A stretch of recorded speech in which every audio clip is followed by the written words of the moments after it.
துரந்தர் 2 படத்தை பார்க்காதீங்க. பிரபல நடிகை கொடுத்த ரிவ்யூ ஆடிப்போன திரையுலகம்.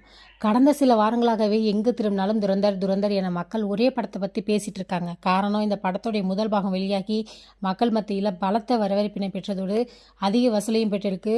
பாலிவுட்டின் பிரபல இயக்குனர் ஆதித்யா தார் இந்த படத்தை இயக்கியிருக்கிறார். ரன்வீர் சிங் இதில் ஹீரோவாக நடிச்சிருக்கிறார்.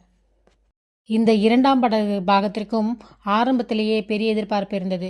பிரபல இயக்குனர் ஆதித்யா தார் இயக்கியுள்ள இந்த படத்தில் பாலிவுட் நடிகர் ரன்வீர் சிங் ஹீரோவாக நடிச்சிருக்காரு. அவருக்கு ஜோடியாக நடிகை சாரா அர்ஜுன் நடிச்சிருக்கிறாங்க. கிட்டத்தட்ட 4 மணி நேரம் ஓடும் இந்த படம் அதன் விரிவான காட்சிகள் மற்றும் வேகமான திரைக்கதை காரணமாக ரசிகர்களிடையே பேசும் பொருளாக மாறியிருக்கு. ஆனால் அதே நேரத்தில் சிலர் இந்த படத்தை கடுமையாக விமர்சித்து வந்துட்டு இருக்காங்க. படம் குறித்து சர்ச்சை. இந்த நிலையில் இந்த படத்தை பற்றி நெகட்டிவான விமர்சனம் செய்து இணையத்தில் வைரலாகி இருப்பவர் தான் யாருன்னா திவ்யா சமந்தா. இவங்க பார்த்தோம்னா ரம்யா தமிழில் பொல்லாதவன், வாரணமாயிரம் போன்ற படங்களில் நடித்ததன் மூலம் பிரபலமான இவர் பின்னர் அரசியலிலும் செயல்பட்டு இந்தியன் நேஷனல் காங்கிரஸ் கட்சியின் முன்னாள் எம்பியாகவும் இருந்திருக்காங்க.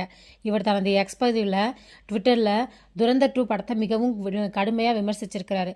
ரம்யாவின் விமர்சனம் என்ன அப்படின்னா, இந்த படம் பார்க்கும்போது மிகவும் சலிப்பூட்டும் பாடப்புத்தகத்தை படிப்பது போல உணர்வு வருது அப்படின்னும், கதையில் முடிவில்லாத காட்சிகள் இருக்கிறதுனால ஒரு கட்டத்தில் பார்வையாளர்கள் பொறுமையை சோதிக்கப்படுது அப்படின்னும் சொல்கிறாங்க. மேலும் இயக்கம், வசனங்கள், பின்னணி இசை, நடிப்பு என பல விஷயங்களிலும் படம் தரம் குறைவாக இருக்குது அப்படின்னு சொல்லியிருக்காங்க. மேலும் படத்தில் அதிகமான வன்முறை காட்சிகள் இருப்பதாகவும் பலவிதமான பொருட்களை ஆயுதமாக பயன்படுத்தும் காட்சிகள் இருப்பதனாலும் அவர் இதை சொல்லியிருக்கிறாங்க அப்படின்னு சொல்லப்படுது. அப்புறம் ரன்வீர் சிங் குறிப்பு. அவர் என்ன சொல்லியிருக்காருன்னா, படத்தை ரன்வீர் சிங் தாங்கி நிறுத்துகிறார் என்று கூறுபவர்களுக்கு ரம்யா பதில் என்ன சொல்லியிருக்காங்கன்னா, அவருடைய கூற்றுப்படி ரன்வீரின் நடிப்பு விட அவரது முடிவு தான் அதிகமாக கண்ணில் பட்டுது அப்படின்னு சொல்லியிருக்கிறாங்க. இதே நேரத்தில் இந்த படத்தை பார்த்த பல பிரபல இயக்குனர் ஆதித்யா தார் மற்றும் நடிகர் ரன்வீர் சிங் ஆகியோரின் பணியை பாராட்டியிருக்காங்க.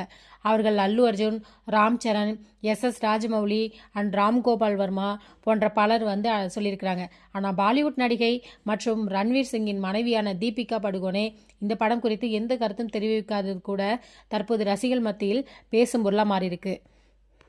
படம் இடதுசாரிகளால் அதிகமாக கொண்டாடப்படும் படங்களில் ஒன்றாக இருக்குது. மத்திய அரசுக்கு ஆதரவாக எடுக்கப்பட்டிருக்கும் இந்த படத்தில் சாரா அர்ஜுன் ரன்வீர் சிங்கிற்கு ஜோடியாக நடிச்சிருக்கிறாரு. கிட்டத்தட்ட 4 மணி நேரத்துக்கு திரைப்படம் இந்த படம் இவ்வளவு வரவேற்பை பெறுவதற்கு காரணம் படத்தில் இருக்கும் டீட்டெயிலிங் மற்றும் வேகமான திரைக்கதை தான் என்று பலரும் சொல்கிறாங்க. இந்த நிலையில் இந்த படத்துக்கு எதிராகவும் பல கருத்துக்களை தெரிவித்து வந்துட்டு இருக்காங்க. அந்த வகையில் சினிமாவில் முன்னர் ஆக்டிவாக இருந்தால் இப்போது அரசியல் ஆக்டிவாக இருக்கும் ஒரு நடிகை பேசியிருக்கும் விஷயம்தான் இணையதளத்தில் வைரலாகி வருது. துரந்தர் 2 படம் ஒரு புறம் வசூலில் மாஸ் காட்டி கொண்டிருக்கும் நிலையில் மறுபுறம் கடுமையான விமர்சனங்களையும் சந்திச்சு வந்துட்டு இருக்கு. இந்த படம் உண்மையில் ரசிகர்கள் கவர்ந்ததா அல்லது விமர்சகர்கள் சொல்வது போல ஏமாற்றமா என்பதற்கான பதில் வரும் நாட்களில் தான் தெளிவாகும் என்று எதிர்பார்க்கப்படுது. தேங்க்யூ ஃபார் வாட்சிங் மை சேனல்.